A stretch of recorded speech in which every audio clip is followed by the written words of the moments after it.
ಗಿಲ್ಲಿಗೆ ಬೇಕಾಗಿರೋದೇ ಸ್ಮಾರ್ಟಾಗಿರೋ ಹುಡುಗಿ. ಎಷ್ಟು ಶೋಗಳು ನೋಡಿದ್ದೀವಿ.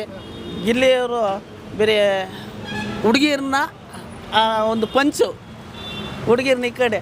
ಆದರೆ ಗಗನ ಯಾರೇ ಆಗಲಿ ಯಾರನ್ನೂ ಆಗಲ್ಲ. ಅದು ಫ್ಲಾಮ್ಸ್ FLEMS ಎಲ್ಲದರಲ್ಲೂ ನಾವು ಎಲ್ಲ ಟ್ಯಾಲಿ ಮಾಡಿದ್ದೀವಿ. ಬಿಗ್ ಬಾಸ್ ನೋಡ್ತೀರಾ? ಹಾಂ ಸರ್, ಬಿಗ್ ಬಾಸ್ ನೋಡ್ತೀವಿ. ಯಾರಿಷ್ಟ ನಿಮಗೆ? ನಮ್ಮ ಫೇವ್ರೇಟ್ ಗಿಲ್ಲಿ ನಟ. ಗಿಲ್ಲಿ ನಟ ಯಾಕೆ ಸರ್? ಅವರು ಪ್ರೋಗ್ರಾಮ್ನ ಚೆನ್ನಾಗಿ ಕಾಮಿಡಿಯಾಗೋ ಜನಗಳು ನೋಡೋಂಗೆ ಪರ್ಫಾರ್ಮೆನ್ಸು ಚೆನ್ನಾಗಿರ್ತದೆ. ಅಲ್ಲೇ ಮಾತಲ್ಲೇ ಅವ್ರಿಗೆ ಅಲ್ಲೇ ಡ್ರಾ ಅಲ್ಲೇ ಬಂಪರ್. ಏನು ಕೊಡಬೇಕು ಅಲ್ಲೇ ಕೊಟ್ಟಿರ್ತಾರೆ. ಹಾಂ, ಈಗ ಈ ಸಲ ಮಲ್ಲಮ್ಮ ಬಂದಿದ್ದಾರೆ ಉತ್ತರ ಕನ್ನಡದಿಂದ, ಏನು ಅನಿಸ್ತಿದೆ? ಆ ಅಮ್ಮನ ಪರವಾಗಿಲ್ಲ, ಅಂಥವ್ರಿಗೂ ಆದ್ಯತೆ ಕೊಡಬೇಕು. ಆದರೆ ಬಿಗ್ ಬಾಸಲ್ಲಿ ಜಾಸ್ತಿ ಬೆಳೆದಿರೋ ಅಂಥ ಸ್ಟಾರು ಅವ್ರ ಫಾಲೋವರ್ಸ್ ಇರೋ ಅಂಥವ್ರನ್ನೇ ಹುಡುಕ್ತಾರೆ. ನಾವು ಬೇರೆ ಜನ ಅವರೇ ಬೆಳೆದಿರೋರು ಇಕ್ಕೊಂಡು ಅವ್ರಿಗೆ ಫಾಲೋವರ್ಸ್ ಇಕ್ಕೊಂಡು ಬಿಗ್ ಬಾಸ್ ಮಾಡ್ತಾ ಇರೋದು. ಆದರೆ ಬೇರೆಯವ್ರಿಗೂ ಒಂಚೂರು ಆದ್ಯತೆ ಕೊಟ್ಟರೆ, ಮಲ್ಲಮ್ಮ ಅಂಥವ್ರು ಕೊಟ್ಟಿರೋದು ನಮ್ಗೆ ಖುಷಿ. ಬೇರೆಯವ್ರಿಗೆ ಅಂದರೆ ನಿಮ್ಮ ಪ್ರಕಾರ ಯಾರ್ಯಾರು ಕೊಡಬೇಕು ಸರ್? ಒಂದೊಂದು ಜಿಲ್ಲೆಯಲ್ಲಿ ಒಬ್ಬೊಬ್ರನ್ನ ಸೆಲೆಕ್ಟ್ ಮಾಡಬೇಕು.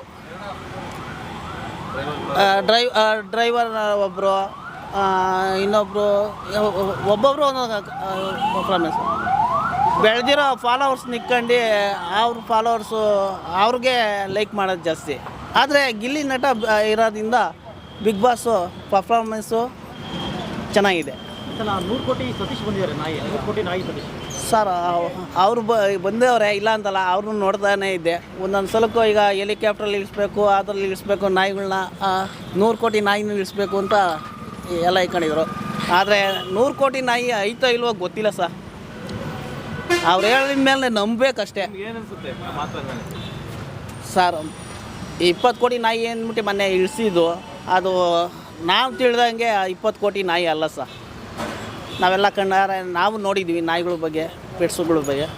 ಅದು 20 ಕೋಟಿ ನಾಯಿ ಅಲ್ಲ, ಅವ್ರು ಹೇಳಿದ್ದು ನಾವು ಕೇಳಿದ್ದು. ಈಗ 100 ಕೋಟಿ ಇರೋರು ಬಿಗ್ ಬಾಸ್ ಯಾಕೆ ಹಂಗಾದ್ರೆ? ಹಾಂ, ಅದು 25 ಲಕ್ಷ ಡ್ರೆಸ್ ಬಟ್ಟೆ ಬೇರೆ ತಗೊಂಡೋಗವ್ರೆ. ಅದು ಇಷ್ಟು ದಿನ 3 ದಿನ 90 ದಿನ ಇದ್ದು 50 ಲಕ್ಷ ರೂಪಾಯಿಗೋಸ್ಕರ ಹೆಂಗೆ? ಆಮೇಲೆ ಹೇಳೋದಲ್ಲ ಸುಳ್ಳು ಅಂತೀರಲ್ಲ ಸರ್. ಸತೀಶ್ ಅವರು ಇಲ್ಲ ಅಂತಲ್ಲ, ಅವರು ನಾಯಿಗಳನ್ನ ಚೆನ್ನಾಗಿ ನೋಡ್ಕೋತಾರೆ, ಸಾಕ್ತಾರೆ, ಅದ್ರ ಬಗ್ಗೆ ಆದ್ಯತೆ ಇದೆ. ಆದರೆ ಅದು ವ್ಯಾಲ್ಯೂ ಈಗ ಒಬ್ಬೊಬ್ಬರು ಹಳ್ಳಿಕಾರು ತಳಿ ಓರಿಗಳು ಅಂತಾರಲ್ಲ, ಅದನ್ನು ಈ 30 ಲಕ್ಷ 40 ಲಕ್ಷ ಅಂತಾರೆ. ಒಳ್ಳೆ ಜಾತಿ ಓರಿ ಅಂದರೆ 3 ಲಕ್ಷದ ಮೇಲೆ ಹೋಗಲ್ಲ.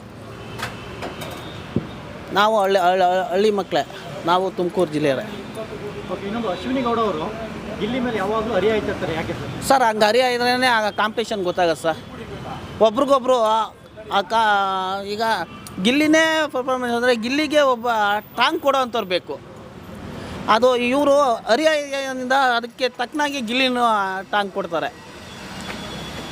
ಅವರಿಂದ ಬಿಗ್ ಬಾಸ್ ಒಂದು ಐಟ್ ಬರ್ತಾಯಿದೆ. ಹಾಂ, ಐಟ್ ಬರ್ತಾಯಿದೆ. ಅಶ್ವಿನಿ ಅಂತಲ್ಲ, ಮಲ್ಲಮ್ಮನೂ ಈಗ ಬಿಗ್ ಬಾಸ್ ಬಗ್ಗೆ ಹಿಂಗಂದಾಗ ಮಲ್ಲಮ್ಮನ ಫಾಲೋವರ್ಸು ಜಾಸ್ತಿ ಆಗ್ತಾರೆ ಸರ್. ಇನ್ನೊಂದು ರಚಿತ ಹೇಗೆ ಆಡ್ತಿದ್ದಾರೆ ಮಂಗಳೂರು ಹುಡುಗಿ? ಸರ್, ಚೆನ್ನಾಗಿ ಆಡ್ತಾರೆ. ಒಂಥರ ಎಲೆ ಮರೆಕಾಯಿ ಇದ್ದಂಗೆ. ಪ್ರತಿ ಸೀಸನ್ ಫಾಲೋ ಮಾಡ್ತಾ ಬಂದಿರಾ ಬಿಗ್ ಬಾಸ್? ಎಲ್ಲ 11 ಸೀಸನು ನೋಡಿದೆ, ಈಗ 12ನೇ ಸೀಸನು ನೋಡ್ತಾ ಇದ್ದೀನಿ ಸರ್. ಆ ಸೀಸನ್ಗೆ ಈ ಸೀಸನ್ ಏನು ಕಂಪೇರ್ ಮಾಡಿದ್ರೆ ಏನು ವ್ಯತ್ಯಾಸ ಇದೆ ಸರ್? ಈ ಸಲ ಎಲ್ಲ ಸ್ಟಾರ್ಗಳನ್ನೇ ಹಾಕೊಂಡವ್ರು ಸರ್. ಲಾಸ್ಟ್ ಟೈಮು ಒಂಚೂರು ಸುಮಾರಾಗಿರೋ ಸ್ಟಾರ್ಗಳನ್ನ, ಈ ಸಲ ಬೇರೆ ಥರ. ನೆಕ್ಸ್ಟು ನಾನು ಬಿಗ್ ಬಾಸಲ್ಲಿ ಕೇಳೋದೇನಪ್ಪ ಅಂದರೆ, ಪ್ರತಿಯೊಬ್ಬರಿಗೂ ಒಂದೊಂದು ಆದ್ಯತೆ ಕೊಡಬೇಕು. ಒಬ್ಬರು ಡ್ರೈವರ್ಗೆ ನೆಕ್ಸ್ಟ್ ಟೈಮು ಡ್ರೈವರ್ಗೆ ಆದ್ಯತೆ, ನೆಕ್ಸ್ಟು ಡ್ರೈವರ್ ಅಂದರೆ ಕೂಲಿ ಕಾರ್ಮಿಕ. ಈಗ ಉದಾಹರಣೆಗೆ ಚಂದ್ರಪ್ರಭಾ ಅವರು ನಿಜವಾದ ಕೂಲಿ ಕಾರ್ಮಿಕ, ಗಾರೆ ಕೆಲಸ ಮಾಡ್ತಾಯಿದ್ದು ಗಂಡಾಳು, ಗಾರೆ ಇರೋಲ್ಲ.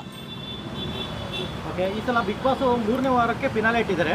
ಅಲ್ಲಿ 6ರಿಂದ 8 ಜನನ ಒಂದೇ ಸತಿ ಎಲಿಮಿನೇಟ್ ಮಾಡಿ 8 ಜನ ಮತ್ತೆ ರೀಪ್ಲೇಸ್ ಮಾಡ್ತಾರೆ ಅಂತ ಹೇಳ್ತಾರೆ. ಇದ್ರ ಬಗ್ಗೆ ಏನು ಅನಿಸ್ತಿದೆ ನಿಮಗೆ? ಸರ್, ಏನಾಗಲ್ಲ, ಒಬ್ಬರಿಂದ ಒಬ್ಬರು ಎಲ್ಲ ಚೆನ್ನಾಗವ್ರೆ. ಅದೇ ಒಬ್ರನ್ನ ಎತ್ತಾಡಿ ಅವರು ಎದುರಾಕೋಣಕ್ಕೆ ಹೋಗ್ತಾ ಇಲ್ಲ. ಆದರೆ ಗಿಲ್ಲಿ ಕಾಮಿಡಿಲೇ ಎಲ್ಲರಿಗೂ ಪಂಚ್ ಕೊಟ್ಕೊಂಡು ಚೆನ್ನಾಗಿದೆ. ವೈಟ್ ಕಾರ್ಡ್ ಎಂಟ್ರಿಲಿ ಈ ಸಲ ಲಾಯರ್ ಜಗದೀಶನ ಎಂಟ್ರಿ ಕೊಟ್ಟರೆ ಹೇಗಿರುತ್ತೆ ಸರ್? ಲಾಯರ್ ಜಗದೀಶು ಇಲ್ಲ ಅಂತಲ್ಲ ಸರ್, ಅವ್ರದೇ ಆದ ಒಂದು ಈಗ ಯೂಟ್ಯೂಬು ಒಂದು ಟ್ರೋಲರು. ಈಗ ಅವರು ಇವಾಗ ಬೇರೆ ಹೊಸದಾಗಿ ರೀಲ್ಸ್ಗಳು ಬೇರೆ ಮಾಡ್ತಾರೆ. ಅವರು ಅವ್ರಿಗೆ ಇಲ್ಲ ಅಂತಲ್ಲ, ಅವ್ರಿಗೆ ಆದ ಒಂದು ಈಗ ಒಬ್ಬ ಹೀರೋ ಅಂದಮೇಲೆ ಒಬ್ಬ ವಿಲನ್ ಇದ್ದೇ ಇರ್ತಾರೆ. ಹೀರೋ ಇದ್ಮೇಲೆ ವಿಲನ್ ಇದ್ರೇ ಹೀರೋಗೆ ವ್ಯಾಲ್ಯೂ. ಜಗದೀಶ್ ಅಂತವ್ರು ಬಂದರೆ ಗಿಲ್ಲಿ ನಟ ಮೂಲೆ ಗುಂಪು. ಹೀರೋ ಯಾರು ವಿಲನ್ ಯಾರು ಸರ್? ಹೀರೋ ಎಲ್ಲ ಹೀರೋಗಳೇ. ಈಗ ಊರು ಅಂದಮೇಲೆ ಒಳ್ಳೆಯವರು ಇರ್ತಾರೆ, ಕೆಟ್ಟವ್ರು ಇರ್ತಾರೆ. ಈಗ ಕೆಟ್ಟವನಿಗೆ ಒಳ್ಳೆಯೇ ಕೆಟ್ಟವನು, ಒಳ್ಳೆಯವ್ರಿಗೆ ಕೆಟ್ಟವನೇ ವಿಲ್ಲನು. ಹಿಂಗೆ ಊರು ಅಂದಮೇಲೆ ಮಾಮೂಲಿ. ಈಗ ನನ್ನ ಫ್ರೆಂಡು ಇನ್ನು ಒಳ್ಳೆಯನೇ, ನಾನು ಒಳ್ಳೆಯನೇ. ಅವ್ನು ಕಂಡ್ರೆ ನಾನು ಅವನ ಬಗ್ಗೆ ದ್ವೇಷ ಸಾಧಿಸ್ತೀನಿ. ಅವನಿಗೆ ನೀವು ಕೆಟ್ಟವರು, ನಿಮ್ಗೆ ಅವ್ರು ಕೆಟ್ಟವರು. ಹಾಂ, ಇಬ್ಬರು ಒಳ್ಳೆಯವರೇ. ಈಗ ಗಿಲ್ಲಿ ಕಾವ್ಯದು ಕಾಂಬಿನೇಷನ್ ಹೇಗೆ? ಸೂಪರ್ ಆಗಿ ಸರ್.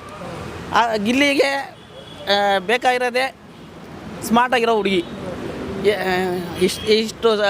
ಎಷ್ಟು ಶೋಗಳು ನೋಡಿದ್ದೀವಿ. ಗಿಲ್ಲಿಯವರು ಬೇರೆ ಹುಡುಗಿಯರನ್ನ ಒಂದು ಪಂಚು ಹುಡುಗಿಯರನ್ನ ಈ ಕಡೆ. ಆದರೆ ಗಗನ ಯಾರೇ ಅಲ್ಲಿ ಯಾರನ್ನೂ ಆಗಲ್ಲ. ಅದು ಫ್ಲಾಮ್ಸ್ FLEMS ಎಲ್ಲದರಲ್ಲೂ ನಾವು ಎಲ್ಲ ಟ್ಯಾಲಿ ಮಾಡಿದ್ದೀವಿ. ಅದನ್ನೇನಂತಾರೆ ಕನ್ನಡದಲ್ಲಿ ಸಾಲಾವಳಿ ಅದರಲ್ಲೆಲ್ಲ ನೋಡಿದ್ದೀವಿ ನಾವು. FLEMS ಫ್ಲಾಮ್ಸಲ್ಲೇ ಎಲ್ಲರೂ ನೋಡ್ತೀವಿ.